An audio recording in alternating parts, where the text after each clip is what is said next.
Welcome to my presentation on gender-neutral pronouns. Some people may ask why gender-neutral pronouns are important in writing.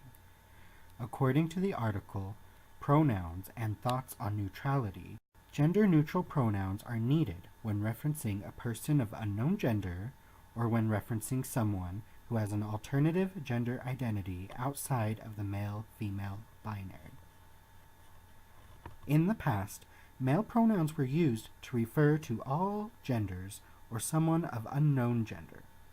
Brian Earp, in the article The Extinction of Masculine Generics, says masculine generics can be found in the works of Shakespeare and the Bible. He goes on to say that in the 1970s, the feminist movement brought about the decline of the masculine generics as they were viewed harmful to women. Another gender-neutral pronoun is the singular form of they. According to an article published by Merriam-Webster, the singular they has been used in the past, but only now in the present it is being used as a pronoun for non-binary individuals. Joan Altieri, in her article Singular They, notes that this is a favored method by some groups of people, but is not proper grammar.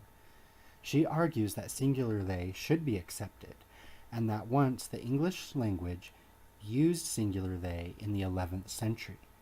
She explains that academia, in an effort to formalize writing, discarded the general public's way of speaking, thus discarding the singular they. I interviewed Jason Stokes, coordinator of the LGBT Resource Center at Weber State, in regards to the use of singular they. He said that the AP Style Guide has actually accepted the use of singular they.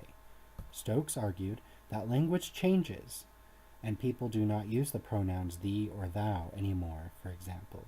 In his experience, it is English professors who have disapproved of singular they, but not the general public. Both Altieri and Stokes agree that language changes and should reflect current culture.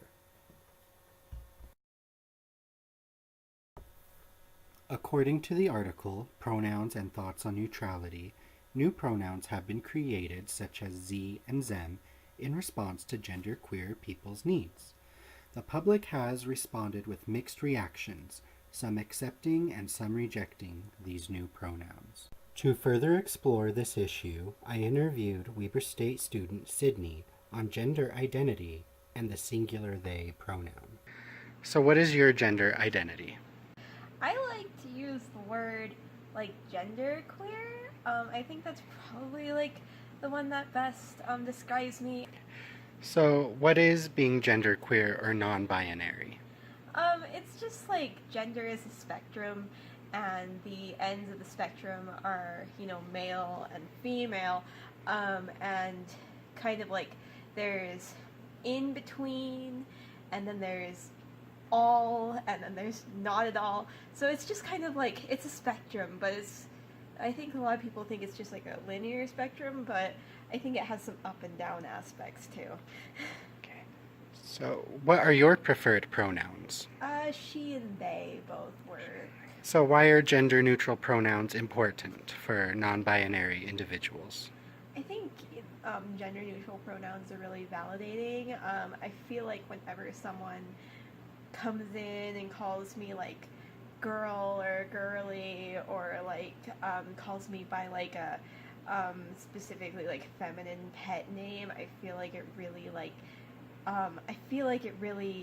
devalues the fact that I'm non-binary, and I feel like it's really hard to feel valid when you're non-binary too, because you're I don't have dysphoria or anything, maybe this is just all phase or something.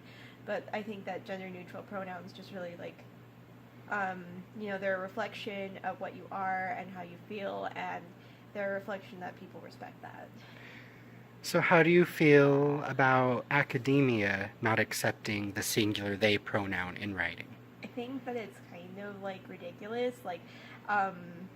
Language is really meant to change, and in recent years there's been a lot of vocabulary produced to describe people in the LGBT community, and I really think that in other languages, there are, more variations of conjugation and stuff like that. And in English, they makes a lot more sense because we can't say like because I mean it doesn't work obviously because it in English is like a derogatory sort of like a object term, and they is actually pretty common in conversation, just colloquially.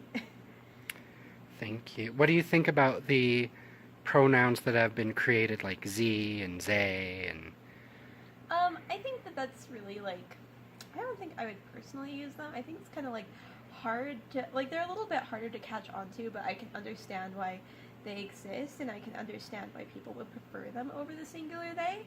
Though I think that, like, it would take longer to integrate them into regular conversation than the singular they. But if someone would want to be, like, referred to in that way, I totally 100% support that. As I have presented, the topic of gender-neutral pronouns spans history. There is a struggle between grammar rules and changing language that reflects culture.